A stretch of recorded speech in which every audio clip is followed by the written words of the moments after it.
Assalamualaikum warahmatullahi wabarakatuh. Saya ingin membentangkan hasil kajian artikel kumpulan kami yang bertajuk Pertumbuhan Ekonomi dalam Perspektif Islam. Ini adalah ahli kumpulan kami yang terdiri daripada 3 orang, iaitu yang pertama Nolaini binti Nordin, yang kedua Nurin Karina binti Anwar, dan yang terakhir ialah Nur Ali Amira binti Badrul Nizam. Artikel yang kami pilih ini ditulis oleh Rizal Muttaqi, merupakan orang Indonesia. Beliau telah mempublish artikel ini pada tahun 2018 di Google Scholar. Tujuan artikel ini diterbitkan adalah untuk mengkaji isu pertumbuhan ekonomi dalam ekonomi Islam. Ini dikaji berdasarkan ciri sifat yang telah digunakan dalam kajian artikel ini. Artikel ini juga telah mengkaji meliputi konsep keadilan, bertanggungjawab dan realiti. Saya akan menerangkan masuk pertumbuhan ekonomi terlebih dahulu.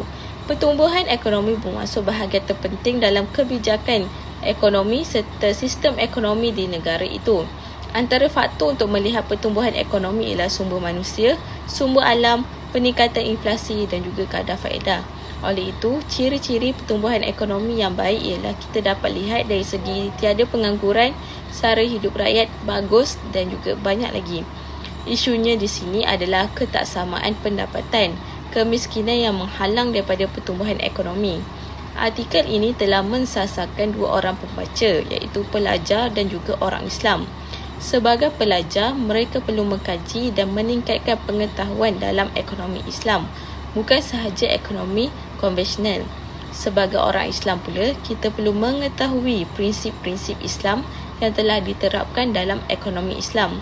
Kita juga perlu menyokong segala bentuk yang berkaitan dengan ekonomi Islam. Objektif kajian ini adalah yang pertama, mengkaji isu pertumbuhan ekonomi yang akan dikaji dengan kacamata ekonomi, dan yang kedua adalah untuk menganalisis konsep pertumbuhan ekonomi yang mampu meminimumkan atau menghilangkan semua kesan buruk pembangunan yang dilakukan. Metodologi. Data ini diperoleh daripada sumber pustaka dan kajian ini tidak memerlukan sebarang responden, malah hanya memerlukan sumber dari pustaka sahaja. Analisis yang digunakan dalam kajian ini adalah analisis deskriptif dan penyelidikan ini dikenali sebagai penyelidikan konseptual atau pemikiran yang berkait rapat dengan pendekatan falsafah, iaitu analisis linguistik dan analisis konsep. Hasil kajian. Pertama, meninjau kembali makna pertumbuhan ekonomi. Dari aspek pertumbuhan ekonomi, perkembangan dalam perekonomian yang menyebabkan barang dan perkhidmatan yang dihasilkan masyarakat akan meningkat. Perkembangan ekonomi fiskal yang terjadi di sebuah negara seperti penghasilan barangan dan beberapa perkembangan lain. Ketiga, tingkat pertumbuhan ekonomi negara diukur dengan perkembangan pendapatan sebenar yang dicapai. Pertumbuhan ekonomi dalam Islam. Islam mendefinisikan pertumbuhan ekonomi sebagai perkembangan berterusan dari faktor pengeluaran secara betul yang mampu memberikan sumbangan bagi kesejahteraan manusia. Perubahan ekonomi merupakan aktiviti menyeluruh dalam bidang pengeluaran yang berkait rapat dengan adil. Tujuan pertumbuhan ekonomi adalah untuk memajukan dasar keadilan sosial, kesamaan dan martabat manusia. Model pertumbuhan ekonomi yang Islami. Islam memerlukan kedua aspek, iaitu pertumbuhan dan equity yang diperlukan secara serentak kerana pertumbuhan ekonomi sangat diperlukan. Islam tetap memandang kesaksamaan kerana pertumbuhan ekonomi tidak menggambarkan kesejahteraan yang menyeluruh.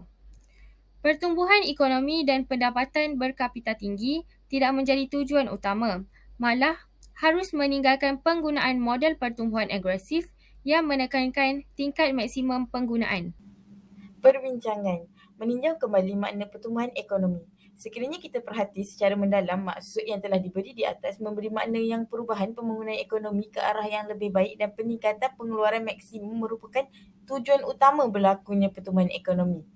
Hal ini menyebabkan peningkatan pengumpulan pertukaran asing negara dan peranan setiap individu dikategorikan sebagai alat utama berlakunya pertumbuhan ekonomi.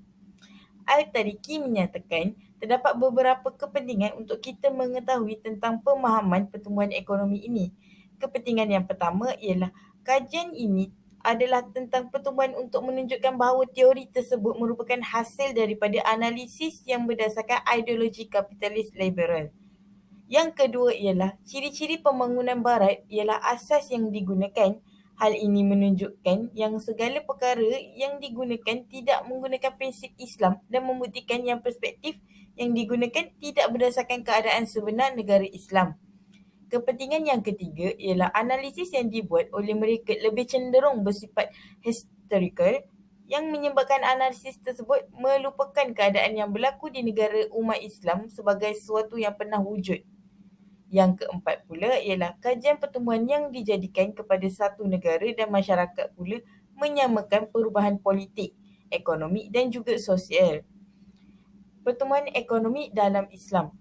Pertumbuhan ekonomi dalam Islam merupakan sesuatu perkara yang luas dan ia meliputi semuanya untuk pertumbuhan serta kemajuan daripada aspek duniawi serta rohani manusia. Hal ini boleh dimaksudkan yang pendekatan ini tidak sahaja merupakan isu utama ekonomi kehidupan manusia tetapi merupakan aspek perundangan sosial, politik dan budaya. Yang seterusnya adalah model pertumbuhan ekonomi Islam. Berdasarkan Umi Syafrah, untuk memastikan semua pekerja dilayan dengan adil dan saksama, terdapat 5 elemen utama yang perlu dilaksanakan. Yang pertama ialah dengan membuat latihan dan menyediakan kerja kosong bagi semua masyarakat yang mencari pekerjaan.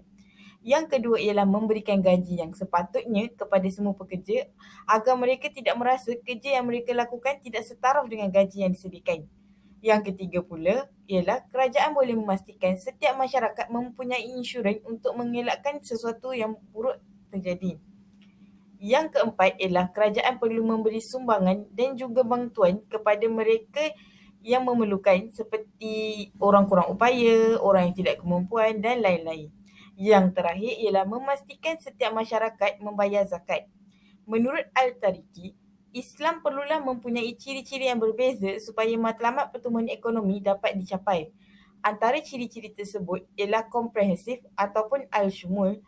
Kita perlu mengetahui yang Islam berpandangan bahawa setiap pertumbuhan ekonomi adalah lebih daripada sekadar isu dan mempunyai matlamat yang meliputi keseluruhannya. Elemen yang kedua ialah seimbang. Pertumbuhan ekonomi bukan sahaja berlandaskan kepada cara untuk memastikan pengeluaran sentiasa terus meningkat. Akan tetapi, hal ini bertujuan untuk kerajaan sentiasa memastikan setiap segala perkara berdasarkan prinsip keadilan dari segi pembahagian. Elemen yang ketiga ialah realistik, iaitu waqi'iyah. Maksud realistik ialah pandangan masyarakat terhadap masalah yang bersesuaian dengan realiti kehidupan. Secara keseluruhannya, dalam teori-teori sosial, bersikap realistik adalah satu keperluan yang mesti ada di dalam diri mereka. Elemen yang keempat ialah keadilan, iaitu adalah. Seperti yang ditelangkan di atas, pertumbuhan ekonomi mestilah dilakukan dengan adil dan saksama. Elemen yang kelima ialah sifat bertanggungjawab, iaitu mas'uliyah. Hal ini boleh ditunjukkan apabila Islam memberi peluang kepada manusia untuk bebas melakukan apa-apa sahaja. Hal ini menunjukkan penghormatan kepada manusia untuk menikmati kesenangan dunia. Akan tetapi, kebebasan yang diberikan mempunyai batasan. Kita sebagai umat Islam perlu bertanggungjawab untuk melaksanakan semua perintahnya. Cadangan yang kami kemukakan dalam kajian artikel ini ialah yang pertama, ekonomi Islam perlu melakukan inovasi dan perkembangan teknologi sejajar dengan perkembangan ekonomi dalam negara. Ini supaya orang tidak melihat Islam sebagai agama yang mundur. Dasar-dasar Islam juga telah menyokong inovasi dan perkembangan teknologi dalam negara. Ekonomi Islam perlu menggunakan akal fikiran yang telah diberikan oleh Allah SWT. Ini supaya agama Islam nampak maju di mata semua masyarakat tanpa berbilang kaum. Cadangan yang kedua ialah pendidikan dalam ekonomi Islam perlu diperluaskan lagi. Ini kerana tidak ramai pelajar yang tertarik untuk belajar dalam bidang Islam. Ada juga yang tidak tahu kewujudan khusus dalam ekonomi Islam. Ekonomi Islam bukan sahaja untuk orang Muslim sahaja, tetapi untuk semua orang tanpa kira kaum. Cadangan yang terakhir ialah umat Islam perlu mengambil kesempatan dalam era globalisasi ini. Negara Islam perlu terus maju ke hadapan seiring negara yang bukan Islam. Hal ini adalah supaya produk-produk yang dikeluarkan dari negara Islam mendapat sambutan yang hangat daripada negara bukan Islam. Cabaran-cabaran ini kemungkinan sukar untuk dicapai, tetapi kalau semua pihak mengambil tahu, ia akan menjadi mudah dengan izin Allah. Kesimpulannya, pertumbuhan ekonomi dalam perspektif Islam adalah untuk memastikan pertumbuhan ekonomi adalah saksama dan mampan. Hal ini bermakna pertumbuhan ekonomi harus memberi manfaat kepada semua anggota masyarakat, terutamanya orang yang kurang berkemampuan. Prinsip yang boleh membimbing pertumbuhan ekonomi dalam perspektif Islam ada dua. Prinsip yang pertama ialah pembangunan manusia. Ekonomi haruslah bertumbuh dengan pesat untuk meningkatkan kehidupan rakyat. Prinsip yang kedua ialah amalan perniagaan yang beretika. Perniagaan perlulah dilakukan secara beretika dan tidak boleh mengeksploitasi pekerja atau alam sekitar. Pertumbuhan ekonomi juga boleh dicapai dalam perspektif Islam dan akan terus meningkat sekiranya setiap masyarakat melabur dalam pendidikan dan penjagaan kesihatan. Melabur tersebut bermaksud setiap individu perlu untuk terus belajar dan dalam masa yang sama menjaga kesihatan supaya sentiasa sihat. Seterusnya, mempromosikan perniagaan kecil juga boleh membantu pertumbuhan ekonomi. Sebelum perniagaan itu berjaya, mereka juga berasal daripada perniagaan kecil. Oleh itu, perniagaan kecil sering menjadi enjin pertumbuhan ekonomi. Itu sahaja daripada kumpulan kami. Sekian, terima kasih.